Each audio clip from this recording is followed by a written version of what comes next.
Welcome, everybody. It's time again for another episode of Sales Pipeline, the only show that lets you grab your board and surf along as we take a look at the latest and greatest ideas and insights and rumors, and with our host, Matt Hines, who's coming to us from Washington, D.C. today here.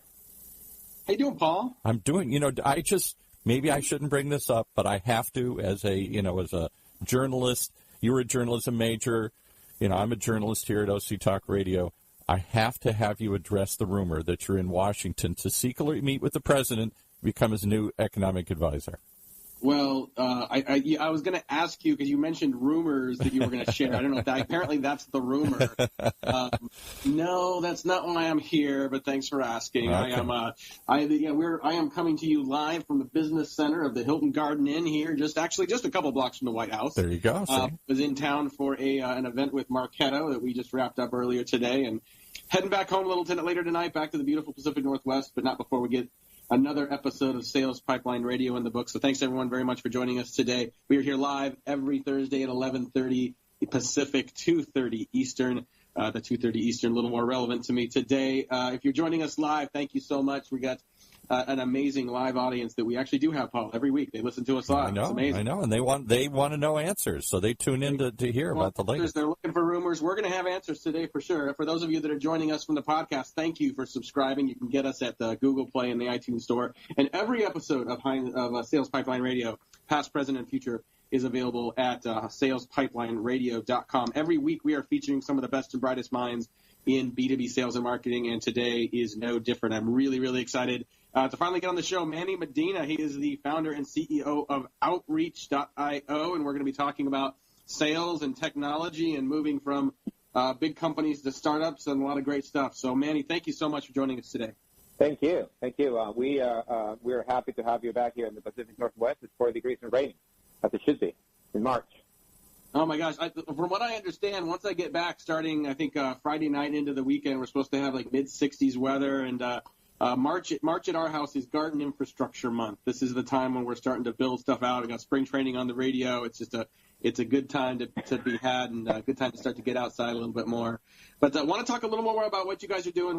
Manny is running a company called Outreach. They are one of the fastest growing companies in sales technology. And Manny, maybe just give people that aren't familiar with Outreach, tell them what Outreach is and what problems you guys solve for sales professionals. Absolutely. So Outreach is a sales engagement platform, and what that means is that your rep needs to perform activities every day that includes reaching out to prospects, following up, booking appointments, and moving in through the pipeline. For Outreach SaaS, it gives you a set of action tools that the rep can execute really quickly so they can actually book for meetings. So imagine a rep that needs to make a few phone calls and then follow up with an email and then follow up with another phone call. Outreach puts a lot of that automation in place so that the rep doesn't have to follow up on his own, or he is actually very diligent in actually executing those follow-ups and getting through his pipeline and booking those meetings. So Outreach gets you about 30% meeting lift for any sales organization that uses Outreach. And just full disclosure, we're fans of Outreach. We've got clients using Outreach. We actually use Outreach now ourselves internally, and I can tell you just firsthand, even though we have a very small install of Outreach given our size of our company, have been very happy with just the efficiency it's been able to generate for us. And I'm curious, Manny, when you graduated from business school, you spent 10 years working in a combination of Amazon and Microsoft, and this is what you chose to do after that. And so I want to talk a little bit about what it takes to move from Microsoft into a startup environment, but why this problem? What drove you to this problem to solve with a startup as your first foray out of sort of enterprise technology? So we had a previous startup that was in the recruiting space, and when that got a little bit of funding, and we were moving slowly into the right and up in terms of revenue generation, but it wasn't fast enough, and we were running out of cash. So there came a point in our life that happened sometime in the third quarter of 2014. But we were staring at our bank account, and we only had about 2 months of cash left. So at that point, we had a choice to make. Either we go all out and figure out a way to get money back into the bank, or we prepare shutdown. So we decided to go build a tool that would allow us to sell our way out of this problem. Now, the 4 co-founders of Outreach are all engineers and designers. So we decided that we're going to go and use our engineering and design chops to generate more meetings. Because at the end of the day, that's a precursor for a sale. It's a meeting. So if we can generate more meetings, we feel pretty sure that we can dig our way out of the problem and get cash again. So we built a tool that essentially did two things. One of them was it created a quick personalization window so that we can send a lot of emails out that had a one-liner opener, and that alone would categorize the whole email as a personalized email. So imagine two windows, one of which has your compose for you to write something up, and the other one that has every single aspect of that individual's life, like a LinkedIn address, a Facebook, a Google Plus account, whatever you needed to sort of find some relevancy in that line that you're about to write and write it quickly, so that we can crank out through personalized emails quickly. The second piece that Outreach did originally, or that we did originally before we founded Outreach, was that then that email will get followed up, meaning we will look into the mailbox looking for replies, and if you didn't reply, it will follow up. So we used that to generate meetings, and we had a small team of about 2 salespeople. And that tool allowed us to book about 10 meetings per rep per day. So very quickly we went from floundering to be swimming in meetings. Now the problem was that as we were getting into those meetings, and we were selling recruiting services, and we were offering sort of like a very high response rate that we'd had for candidates and using that candidate pipeline to sell to companies, people were not interested in our candidate pipeline. They were interested in the tool that got us into that meeting and the tool that we're getting the candidate pipeline generated. So that's sort of the aha moment after 10 of those or 15 of those. We realized that the market was not really buying our recruiting product, but they really wanted to buy that pipeline generation product. So we pivoted the company, and we launched Outreach for sales, and the rest is history. That is such a good story. We're talking to Manny Medina. He's the CEO and founder of Outreach, a fantastic sales enablement and sales engagement and acceleration platform. And I have to ask, in hindsight, obviously, like a good move, making that pivot into a business that clearly is in the right place at the right time and succeeding and growing. And I think, the origins of Slack, which many of us use for internal operations, has a very similar origin story. I think it was a design firm that was doing design work and created a tool to communicate with each other internally and realized their clients had a need for it. So in hindsight, great pivot. How difficult was it to recognize the need for the pivot in that moment? I don't want you to give away things that you may not want to make public. I'm just curious, discussions internally, was it a difficult decision? Was it a scary decision at the time to go from what you knew that you were selling to something that was really very completely different? Oh, it was an incredibly difficult decision. When we realized that we were generating a lot of meetings, I was getting this feedback, but cash was not showing up in the bank, and my co-founders started to freak out. Yeah. And there was this one call I remember taking from talking to a customer. I talked to a customer, went back to my car. I was in San Francisco, and called my co-founder saying how great this went and how this could turn into a business. And they were like, yeah, about that. We are inventorying everything, and we're about to put it on eBay. And that was sort of the crucial moment where I had to put on my pitch hat again and pitch my own team about the viability of this new idea. And that was one of the hardest things I had to do in my life, because I had to convince them that even though we didn't have any cash, and even though we had to put a ton of effort into turning this into a forward-facing product, because the previous product was not customer-facing yet, so that the biggest asset that we really had was a group of 4 very talented individuals with a great idea in an enormous market, and that is a dream come true for any investor. We just needed to go and execute. Yeah. And that was sort of the genesis of the turnaround. But it was hard for a little bit because, then I have to go and actually get some money from investors again.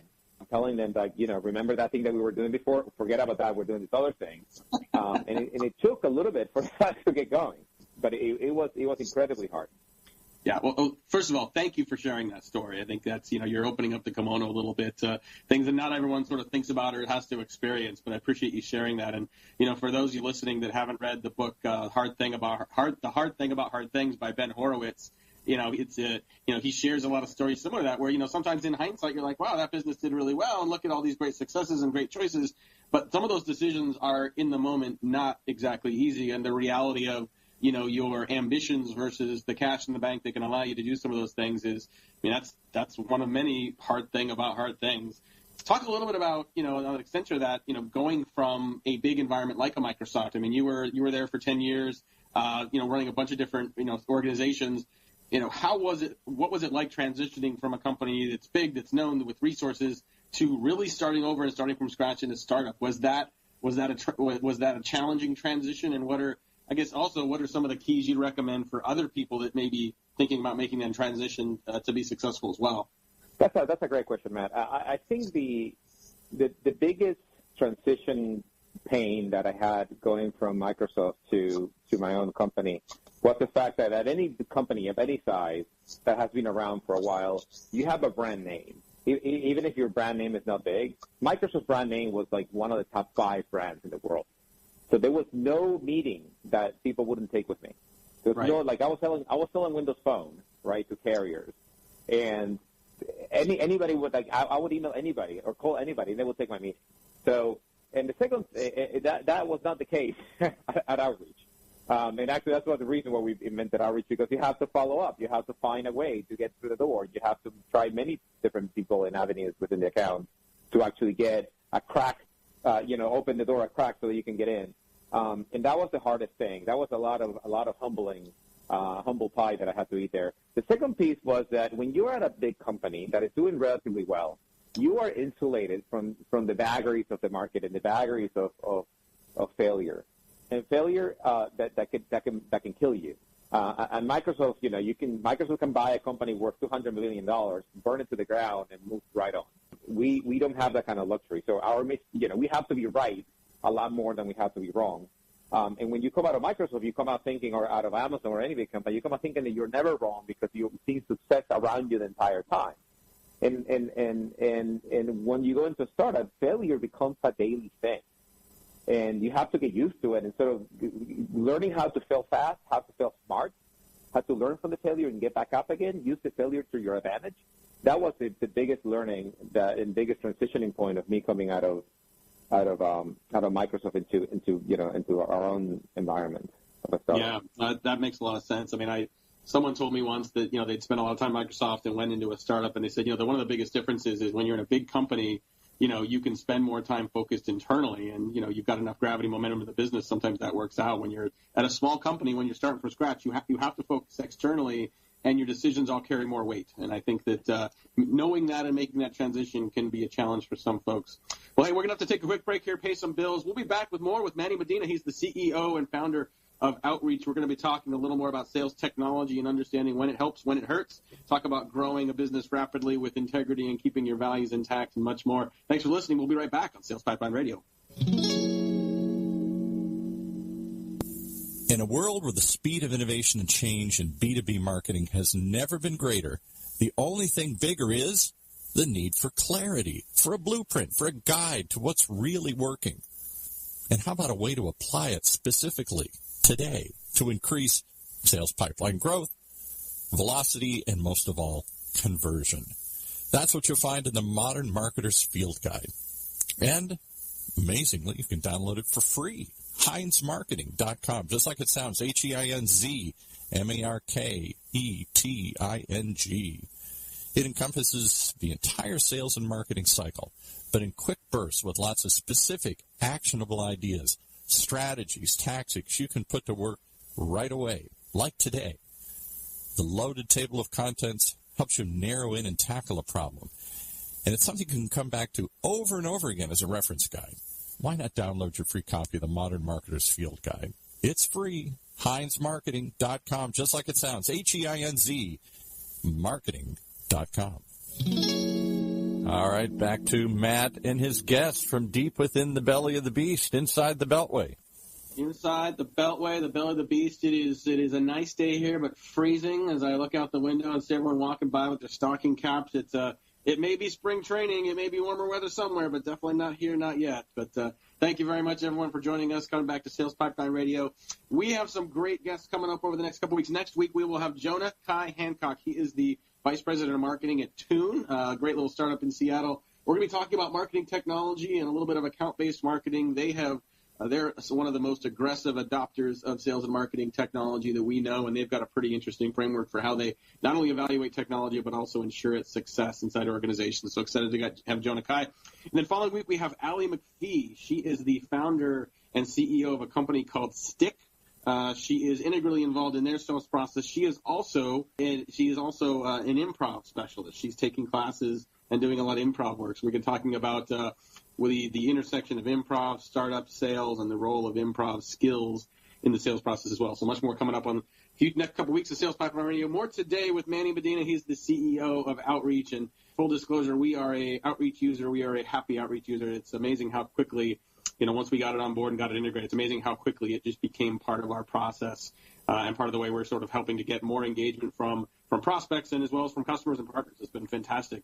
I think a lot of people, Manny, look at technology and, they see the opportunity with a lot of these tools, but I've also seen people that have increasingly indicated a little bit of a backlash on technology, wondering if some of it can be counterproductive, if there's some technology that people adopt that actually, because of what it takes to use that technology is counterproductive to the results. What should companies be looking for? What should sales leaders be looking for in platforms to ensure they're getting results and ensure that it's additive to their productivity versus negative? That's a great question. My advice to sales leaders out there is that they should have a process in place. They should have a playbook that has some degree of adoption and understanding throughout the organization before they start getting heavy on technology. Where we see technology go sideways is when they bring us in or they bring whatever vendor in, and without knowing what they want to accomplish with it. What is that they're looking to lift? What is that they're looking to stop doing? What is that they're looking to optimize? And in the context of what is framework. So pick your framework. So for instance, we recently did some training with Commando the messaging from Force Management. And now that gave us a framework for us to start deploying our assets all the way from product into our product marketing team, into our enablement team, into our sales team, and et cetera. And that at least puts a little bit of guardrails into how we operate. The same thing should be done with any organization, be that challenger or be that some private coaching, whatever you need to sort of create the persona that you're going after, how they like to be communicated, what experiments you're going to run, and how you're going to sort of get to that customer needs to be in place before you bring in a technology partner. The technology is just going to put a rocket booster to your current process. It's not going to make the process. It's not going to teach them anything. What it's going to do is going to make them faster and better at what they're already doing. And that's sort of the main thing. The second thing is that whatever tool you buy, whatever sort of platform you decide to adopt, make sure that it has some component, some learning component, meaning it has so that it presents a way for you and your management team to learn from the actions that your team is taking. Meaning, if the tool is helping you do X, Y, or Z better, phone calls better, emails better, or asset management better, or document management, or closing pipeline, whatever it is, make sure that you can measure different plays within that framework, so that you are constantly improving. And make sure that you spend time understanding, what is that you're doing and why is that you're doing it. One of the most common mistakes that I see sales operations teams do, or sales teams do, is that they come in with a very heavy belief, with kind of like a doctrinal or religious belief about a particular thing that they have to do because the customers like to be communicated. And it's not until you test it against something else that you don't learn. So the most important thing is that your team is always learning, is always testing, is always finding out what way your persona likes to be sold, and adopting that and moving right on. Hopefully that answered the question. Yeah, I love that. That's a great answer and a great framework. And we will certainly continue to share this up on salespipelineRadio.com as well as a great way to think about technology usage and really evaluating those tools and how they can be successful for you moving forward. Got just a few more minutes here with Manny Medina, the CEO of Outreach, and definitely encourage you to check out outreach.io. Some great resources up there. They've got a fantastic blog and a lot of other resources. And if you go there right now, you are very likely to see a video and a promotion for Unleash. Last year, kind of out of the blue, Manny, I mean, you guys created one of the most buzzed about sales conferences of the year. I was not able to make it last year, but I have yet to talk to someone that wasn't just blown away by the quality of the conference. And it's coming up again in May. I think it's May 6th through 9th, 2018, down in San Diego. talk a little bit about what people can expect from the conference this year, and who are the roles, who are the people that should be checking this out and getting registered. That's another great question. So let me tell you a little bit about the story of Unleash. So Unleash was a response to a need to have a sales conference where a sales professional, can come and be inspired and be energized and learn something and take that home. We didn't see in the market, other than, the big sort of affairs with booths and vendors, we didn't see in the market something that fulfilled that need, and we decided to go ahead and fill it. As you know, this company has a few important elements from the Tony Robbins organization, and that helps us sort of hone in on what is our persona going to be in a conference, right? What is that we want to deliver? How do we want to make people feel? So this year, the theme is going to be peak excellence. And that is, how do you, show up every day at peak excellence at your job, and how do you perform as a rep? Your job is hard. You get told no many times. Your commit number may not be the number that you're coming through with. How do you get back on your feet and sort of get back into that peak excellence mindset? And peak excellence, covers many things. It's your tooling, your attitude, your mindset, your preparation, your training. All that comes together in one conference, and that's what we're going to be talking about. And the easiest way is just to go to unleash.outreach.io and register for the event. It's going to be mind blowing. So as you know, we have signed up the Navy SEALs to come into training every morning, and we have signed up Jocko Willink, the author of Extreme Ownership, to come and give us a talk. And this is mixed in with a new outreach releases such as Outreach Amplify, our new machine learning platform, and a number of other things that that it's just going to be bigger, badder at than last year. I love it. Yeah, I'm definitely looking forward to being there with you guys this year, and it sounds like you guys have a lot of exciting stuff coming up. So definitely check out unleash.outreach.io, or just go to the outreach.io homepage and you can find more information, register there. You're talking about sort of peak mindset. I know this is something that that bleeds over into your organization as well, and you guys have grown very quickly, taken advantage of the market opportunity. But I know that with that rapid growth, it's been important for you to grow with integrity and to grow with with values and maintaining a good culture. Talk a little bit about what it takes to build and maintain an ideal culture in the midst of aggressive growth. That isn't always an easy thing. No, absolutely. And actually, that is the first thing that breaks with rapid growth, if you don't mind it. And a couple of things that I think we did right is that we gather our early team back when we were about 50 people. And we gathered as many of people as we could into our room, and we decided to sort of list what are the core values of this company. What are we going to stand for? Who are we going to be? And you would think that something comes from the founders, but it didn't come from the founders. It came from everybody. And the funny thing is that it was a quick exercise. It took about 2 hours to come up with 5 core values, the initial 5 core values that we came up with. And after that, what happens is that those core values need to be discussed, need to be tested, need to be challenged. And that needs to be a point of conversation at all times. So every time that we get into an all hands, there's always a question around the core value, and that initiates a conversation across the company on what does that mean. So, for instance, one of our core values is grit. But grit, sounds great, and it sounds like something you would do when you're passionate about a long-term goal and you go after it on a regular basis with a lot of energy and enthusiasm. But grit can also break things, can also, drive the wrong behavior. So, for instance, many times our support team or a customer success team will do something that is on the platform that is not quite right, but it solves the customer problem by gritting it out. Yeah. And instead of sort of like taking that, the problem statement and bringing it back to our product so we can actually go ahead and solve it, grit can also sort of, cut the other way. But recognizing, when a cultural or, when a core point of view sort of cuts both ways is when that point becomes real. When it starts being dogmatic and something that the CEO just says all the time so that you can feel good about yourself, but when you actually go and do it. So, for instance, another core value for us is diversity. So we don't just talk about it; we go and measure it. And then we talk about the company of how many diverse candidates are we bringing into the pipeline, and are we feeling good about that pipeline? How many diverse candidates do we have on seat? How many diverse candidates are doing well? How many diverse candidates are in management? So having women and people of color and making sure those people are being successful here, are being recruited, and are being placed, that's how you actually live the core value of diversity. So that's that's sort of the bottom line, is that for you to really live the core value, you have to test it, you have to put it in front, you have to discuss it, you have to sometimes even disagree with it, and measure it, most importantly. I love it. Well, we've covered a lot of ground here today. We're going to have to wrap up here today's episode of Sales Pipeline Radio. I want to thank our guest, Manny Medina. He's the CEO of Outreach. Learn more about him, the company, the conference, Unleash at outreach.io. We will have a recording of this episode on demand at salespipelineradio.com in the next couple of days if you want to listen to this again. Appreciate the candor and the openness for a diverse set of topics today. So thanks again to Manny. We will see you all here next week, again live, 11:30 Pacific, 2:30 Eastern, with Jonakai Hancock for Tune. We talk about marketing technology and a framework for evaluating the success of technology in your stack moving forward.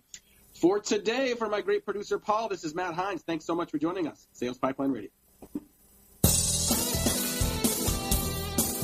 You've been riding along on the Sales Pipeline from your good friends at Hines Marketing on the Funnel Radio channel for at-work listeners like you.